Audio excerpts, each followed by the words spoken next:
acai berry, which we will talk with our special guest, Catherine Salimbangon. Sabi mo, yung topsoil, depleted na with nutrients, no? Paano kung yung ating mga supplements, natural, paano sila hina-harvest? Is there a certain kind of soil doon sila tinatanim to harvest para makamit ng katawan ng tao for boosting the immune system for a wellness from birth, from childhood to aging?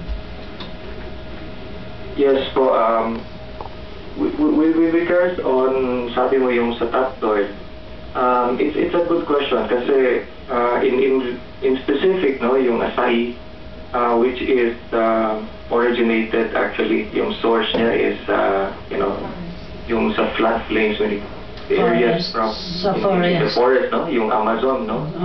We're very, I think yung listener is familiar with the Amazon. So it's actually near yung sa border ng Peru, yung area na yun, tsaka yung sa Brazil. So on that area, the specific area actually, may mga studies din doon that areas like Brazil, yung sa Amazon, I think, may mga areas pa din dyan sa Pilipinas na mga tinatawag nating untouched, no? Virgin forest.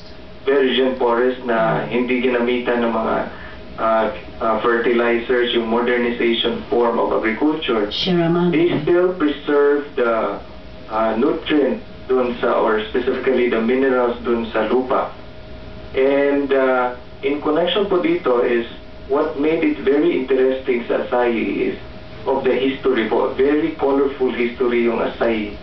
For like more than, in fact, 1,000 years ago, yung indigenous po na mga tao doon nakatira, there was a history of famine, no, at that time. And the only way na nakasurvive po sila is because of the acai berry na kinakain nila. It really survived them for number of months and years because of that famine. So talagang, talagang this is what they consider dito as the power fruit, the Brazil. Yeah, I heard and I've read.